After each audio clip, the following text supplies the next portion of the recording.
없어.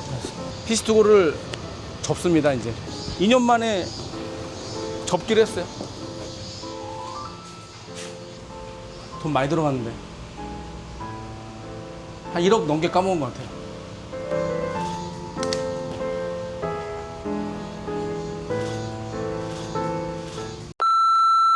구독자 여러분, 제가 오늘 또 여러분들에게 한 가지 고백할 게 있어서 이렇게 카메라를 켰습니다. 제가 나름의 확신을 가지고 지난 2년간 운영해왔던 그 생선구이 테이크아웃 겸 조림, 뭐 스시, 또 덮밥 이런 것들을 판매했던 PC2Go를 이제 접기로 했습니다. 누구는 그럴 겁니다. 뭐 장사 뭐 그렇게 많이 해보고 컨설팅하고 책 쓰고 잘난 척 많이 하고 다니는데 너는 왜 장사 또 망했냐 그렇게 얘기하시면서 비웃으시는 분도 계시겠죠. 그래서 뭐 그런 생각 때문에 제가 이거를 그냥 싹 몰래 접고 다른 매장을 오픈해볼까? 이런 생각도 안 해본 건 아닙니다. 제 실패를 솔직하게 이야기해야 다른 사장님들 피눈물을 제가 막을 수 있지 않겠습니까? 그리고 그것이 제 유튜브인 주방대장 민쿡의 할 일이라고 생각이 들었습니다.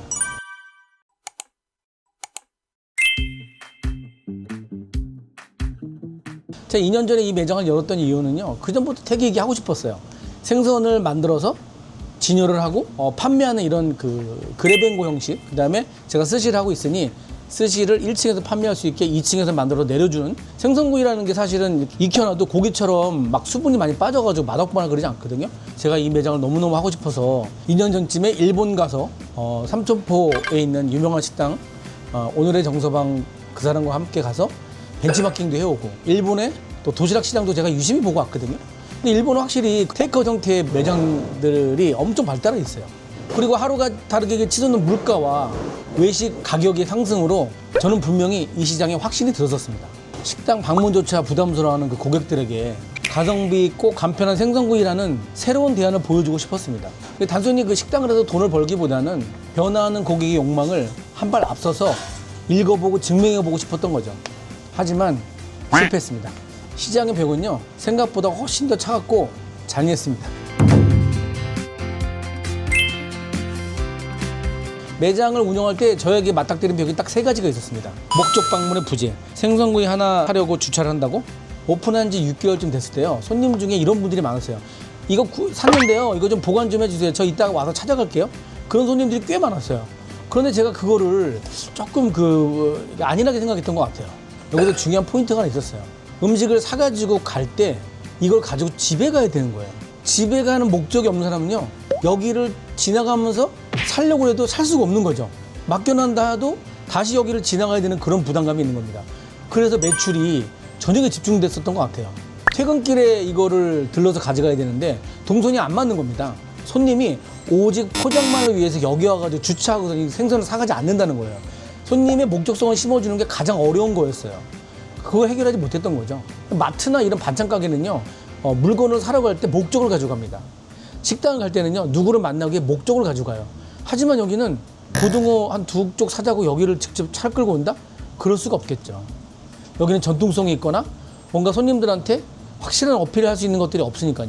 퇴근길 동선에 딱 맞아떨어지지 않는 이상은 손님이 주차의 번거로움을 감수하면서까지 여기 찾아오지 않는다는 겁니다. 생선구이 단일 메뉴가 가진 목적의 한계 같은 거죠.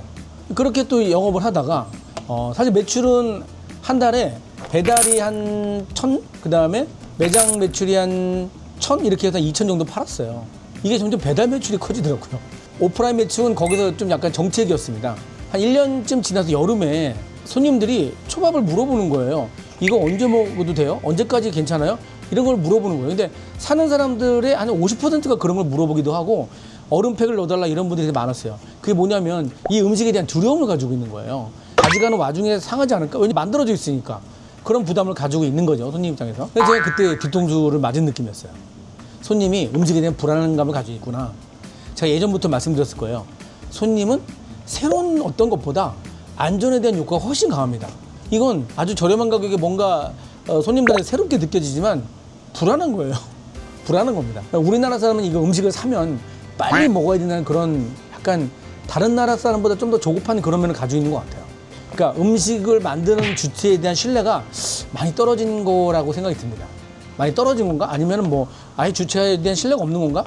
왜냐면 다른 외국보다는 음식점이 훨씬 많고 그냥 막 만드는 식당들이 너무 많기 때문에 그렇죠. 두 번째, 한국형 식문화와 온도 유지 시스템의 괴리. 우리나라 사람들은요, 음식의 온도감을 되게 중요시해요. 스시를 진열했더니 생선은 차가운 건 좋은데 밥이 차가운 거를 못 참더라고요. 그 차가운 스시가 싫은 거고, 생선구이도 마찬가지예요. 이게 냉장고에 보관하고 있다 보니까 따뜻하지 않은 생선구이를 렌즈에 데웠을 때 뭔가 조리하는 과정도 너무 싫었고 차갑다는 느낌이 있었던 것 같아요. 생선구이를 그러면 따뜻하게 가져가기 위해서는 바로 구워달라고 얘기를 해야 되는데 그래뱅고 형태의 본질을 유지하기 위해서 오자마자 집어가는 게 이 매장의 핵심이었거든요. 가져가는 동안 날 더우면 스시 상할까봐 걱정해. 생선 가져가려면 차가우니까 그것도 싫어. 도시락을 좀 해보려고 생선은 바로 구워달라면 너무 시간이 걸리니까 싫어해. 뭔가 이게 바란스가 딱 맞는 느낌은 아니었어요. 그래뱅고 형태의 식당이 저희 한국에서 맞나? 뭐 이런 느낌도 들었습니다. 조금 더 냉정하게 또 깊이까지 한번 들어가서 얘기를 해보겠습니다. 지금 시장에는요, 첫 번째로 그 온라인에서 구워진 생선들을 엄청 많이 팔고 있습니다. 뭐 어떻게 해서도 뭐 10팩이면은 뭐 한 팩 껴준다던가 한 팩당 2,000원, 3,000원 밖에 안 하고요. 제가 생선구이에 관심이 많아서 그런지 홈쇼핑 틀 때마다 생선구이, 저희가 들어오는 거 더 싸게 파는 생선구이 그 홈쇼핑들이 많더라고요. 그런 거 보면서 야, 내가 이거를 어떤 핵심을 손님한테 이걸 드러내서 보여줘야 이거를 사갈까, 이런 고민들을 굉장히 많이 했었습니다. 사실 그 온라인에서 포화 상태가 이러니까 경쟁이 심화되면서 오프라인 식당에서 굳이 저거를 귀찮게 가서 사야 되나 이런 생각을 하는 거죠. 그 한국에서 스노우폭스라는 도시락을 이렇게 진열해 놓고 파는 스시집이 있어요. 강남에 한 2개인가 하나 있는데 그게 미국에서는 굉장히 잘 되거든요. 근데 우리나라에서는 지금 뭐 고전을 면치 못하죠. 역시나 그거는 저희 시장은 아닌 것 같아요. 아직까지는요. 그러면 마트나 이런 데서는 그걸 왜 어떻게 만들어 놓은 스시가 왜 팔리느냐? 아까도 말씀드렸지만 코스트코나 이마트나 이런 데서 파는 초밥을 판매할 때는요, 거기에 뭔가 사러 온 김에 저렴하게 들고 가서 바로 먹겠다는 의도가 있다고 저는 생각이 듭니다. 또 한 가지는요, 제가 생선구이집을 시작했을 때 고등어가 한 마리에 얼마였지? 3,500원, 3,200원 정도 들어왔었거든요. 특대짜리 제일 큰 고등어가. 지금 얼마냐면요, 5,600원입니다. 2배 올랐어요, 고등어가. 그러니 저는 이제 고등어를 되게 저렴하게 팔고 싶었는데 10,000원에 3팩이 팔았어요, 그 당시에. 반마리를 3팩에 팔았었는데 지금은 반마리 3팩에 팔 수가 없어요. 3팩에 10,000원이라는 그 캐치 카피를 걸고 그때 매출이 제일 좋았어요. 그때 하루에 보통 매장에서 판매 금액이 50에서 한 80 정도 사이가 계속 매출 찍더라고요. 그래서 이건 뭐 성공했다 이런 생각을 또 했죠. 그런데 이게 6개월, 7개월 지나면서 사실은 이제 원가를 못 맞추니까 제가 가격을 좀 올렸어요. 가격을 올리면서 3팩에 10,000원이라는 키워드가 캐치 카피를 이제 무너뜨린 거죠. 그렇게 했었어야 됐나? 3팩에 10,000원이면 원가입니다, 원가. 원가로도 이제 한동안 했었는데 유지가 잘 안 되더라고요. 마진율 많이 못 봤어요. 왜냐면 계속 이거를 홍보하면서 저렴하게 팔아야 되기 때문에 마진율을 못 봤죠. 또 한 가지는요, 이게 생선구이가 워낙 저렴하게 팔다 보니까 생각보다 이게 몇 마리 팔아도 될 문제가 아니라 매출 70만 원 내려면요, 생선 고등어 같은 경우는 거의 한 박스 이상, 2박스 이상 계속 구워줘야 돼요. 그리고 한 번에 쫙 구워서 나가는 게 아니라 빠질 때마다 그때그때 계속 조리를 해줘야 되기 때문에 노동 강도가 생각보다 심하더라고요, 이게. 또 한 가지 진짜 어려웠던 이유 중에 하나가 만들어 놓고 팔잖아요. 스시나 덮밥은요, 그날 못 팔면 그날 저녁에 폐기해야 돼요. 아침에 잔뜩 만들어 놨는데 그날 비가 왕창 왔어. 또 날씨가 엄청 추워. 또 바람이 엄청 불어. 손님이 하나도 안 들어와요. 그러니 거기 있는 스시를 저녁에 다 직원들 나눠주고 했는데 직원들도 3개월 먹으니까 그때는 못 먹겠다고 하더라고요. 스시를 못 먹겠대요, 나중에는. 그 폐기율이 굉장히 높습니다, 이게. 고객이 저희 매장에 와야 될 이유를 만들어야 되는데 그 이유를 만드는 것이 상당히 어려웠어요.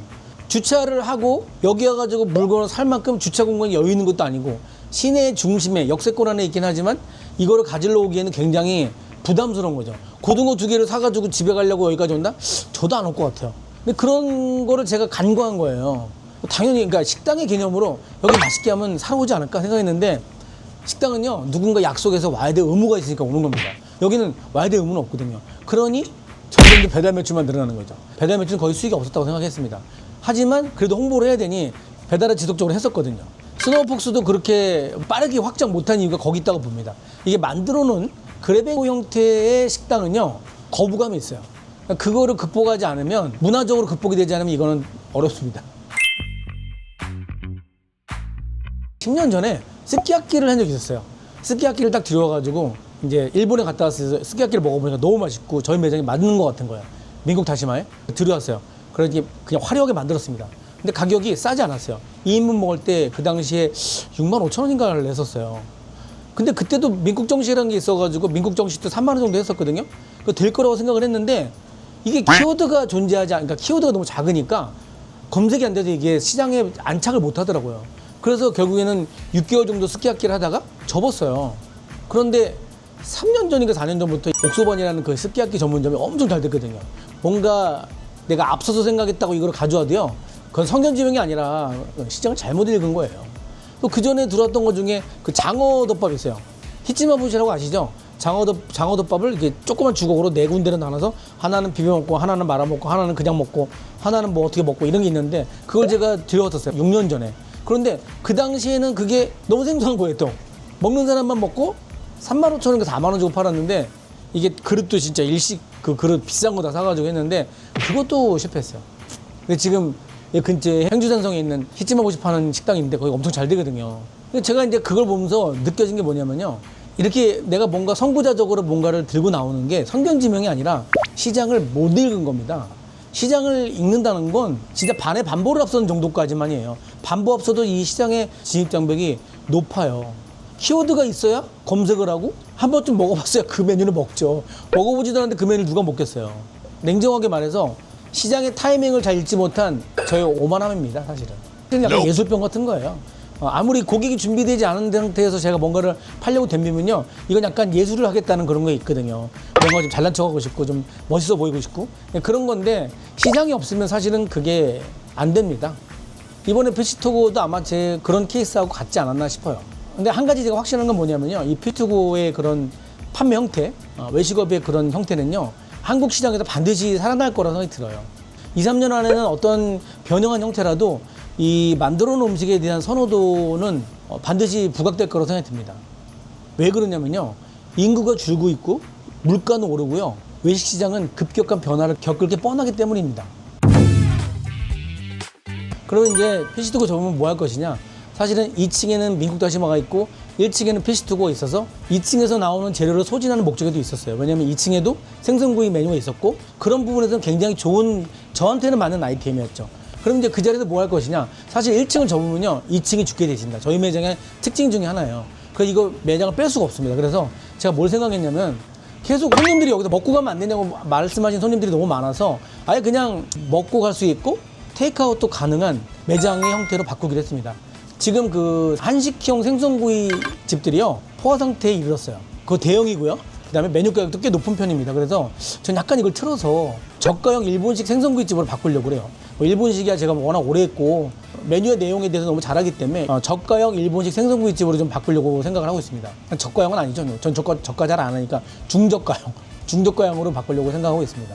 이제 인테리어만 하면 되는데 가장 큰 문제가 뭐겠어요? 돈이죠. 빚이 잔뜩 있는데 빚을 또 내야 되는 그런 상황이 또 왔습니다. 제 마음속 한 구석에는 이제 그 묘한 아쉬움과 그 뼈아픈 게 있죠. 하지만 여기서 끝내고 멈출 수는 없잖아요. 정말 매장 하나 오픈하는 게 진짜 애 하나 낳는 것만큼 그렇게 힘든데 그렇다고 제가 여기서 멈추면 저는 그냥 망하는 겁니다. 망하는 거예요. 그럴 수는 없으니 또 한 번에 마지막 도전이라 생각하고 또 이제 해보겠습니다. 솔직히 겁나요. 이것도 안 되진 않을까. 이런 여러분들이 겁이 나는 거 좀 저 똑같습니다. 겁이 나고 걱정도 많이 됩니다. 하지만 이번에 좀 마음을 비우고 힘을 좀 빼고, 저번에 고객의 욕망에 대해서 얘기해 줬잖아요. 고객이 진짜 무엇을 원하는지 고민해 봐야 되고, 제가 하고 싶은 것보다는 손님이 먹고 싶은 거에 대한 걸 꼭 반드시 생각해야 되잖아요. 손님의 입장에서 고민하고 반성하겠습니다. 여러분, 오늘 저의 피눈물 나는 고백이요, 지금 창업을 하시거나 폐업의 위기에 놓인 사장님들에게 따끔하지만 그 소중한 예방주사 같은 것이 되었으면 하는 게 제 바람입니다. 자, 오늘 저의 폐업 선언이 좀 도움이 되셨다면 구독과 좋아요 눌러주시고요. 저는 폐업을 했지만 주방대장 민쿡은 계속합니다.